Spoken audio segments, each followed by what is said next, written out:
Okay, so one of the rules that I have for myself when I explain something is to make it so clear that a 7-year-old will be able to get it. And now we're going to do that test on my Ethan here. So Ethan, say hi. Hi. Ethan is my second boy, and he's going to help me explain 3 common mistakes in the way that we do our ab crunches or ab preps, whatever we call them, but any tummy exercises that we do.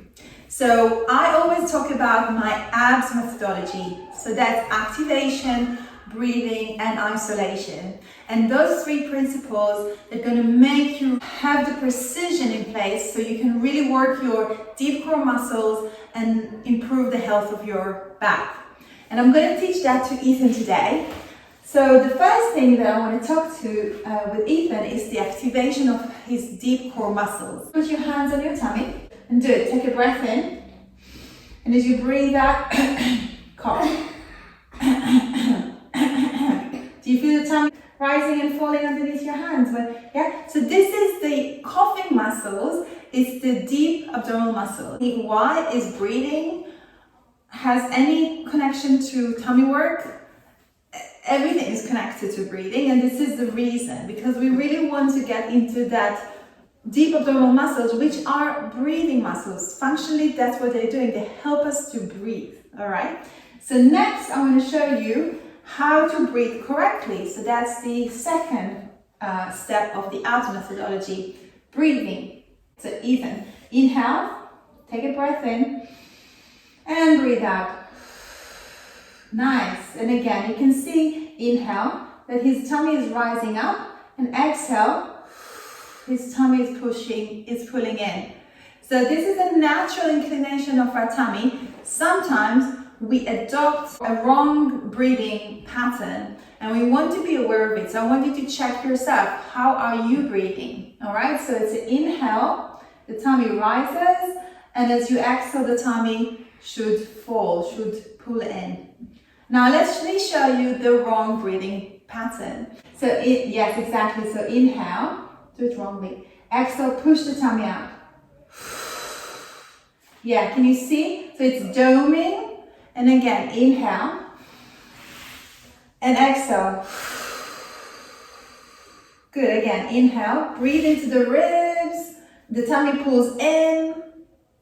Exhale, push the tummy out as you breathe out. Yeah, so you can see this is the wrong breathing pattern. So you want your tummy to naturally pull in towards your spine as you breathe out, and you want the tummy to rise and to open as you breathe in. Good. And now we're going to go into the third principle, and which is isolation. So as you can see now, Ethan has a little bit of an arch in his lower back, and this is a natural curve of his spine. All of our spines has a very slight S shape, and that's a natural curve that creates a shock absorption in our spine. We don't want to flatten our lower back, and we want to keep the lower back in that natural curve as much as we can. There are some exceptions to this rule, but normally we would like to keep it that way. So let's do the ab crunch. Inhale, nod your chin. Exhale, lift the head, lift the shoulders, come up. And you can see he keeps his natural curve really nicely, and his tummy looks nice and flat. Do it again. Inhale, nod your chin, exhale, lift. You see how his tummy is pulling in, and he has a really nice natural curve. Inhale, lower down. Now let's show the mistake, all right? So Ethan, now I want you to lift the tailbone off the mat, okay? Taking a breath in, and as you breathe out, lift the head up, and lift the tummy. Yes, and you can see how his tummy is pushing out, and it's doming, and it's flattening his lower back. Relax a little bit. Do it again. So really flatten your lower back and lift the tailbone up, okay? Taking a breath in. Exhale, lift the head up. Push into your lower back, lift the tailbone up. Yes, and you can see his tummy is doming, and he's flattening his lower back. Then release all the way down. What was easier for you? What was better? When I kept the tailbone on the mat. It was easier. Yeah. Yeah, well, more natural.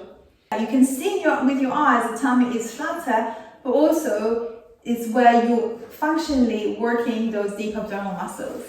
And I'm going to give you one bonus tip, okay? So the bonus tip is going to be about the head and the neck alignment. How many of you are feeling their neck and their shoulders ache when you lift the head off the floor? So let's do this, Ethan. You're going to clasp your hands. You're going to place your hands just at the bottom of your skull, top of your neck, not on your neck, over there, good. And now before, this is really important, before you lift the head up, I want you to nod the chin. Feel the back of the neck lengthening and this a little bit of strengthening. Don't do this. Imagine there's a little bit of an apple between your chin and your chest. Take a breath in to prepare. Exhale as you lift up, lift the heads, lift the shoulders, come up, perfect. Look at your belly button, inhale. Exhale, lower down. Good, do it again. Inhale, nod your chin. Exhale, lift your head, lift your shoulders, come up. Good, look at your belly. Inhale, hold. Exhale, lower down. That was perfect. So let's show you the mistake now. So Ethan, when you come up, I want you to hold your hands very on your neck and then drop the head back, okay? So yeah, so inhale, hold on. Inhale. Exhale, lift up. Drop the head back. Yeah. Can you see how much tension on his neck? Is it tensing your neck? Is it? Yeah. Okay, another mistake. Put your hands all the way up, all the way up, all the way up. And when you come up, I want you to push your chin to your chest like this. Push your chin to your chest. Even more. Really push. Good. Is it hurting? Yeah. Yes. So where do you need to put it? Just at the top of your neck, bottom of your skull. Chin to the chest, but keep a bit of a gap. Don't push the chin too much. Take a breath in. And as you breathe out, lift the head, lift the shoulders, rise up. Fantastic. Inhale, exhale, lower down. Good work. Give me 5.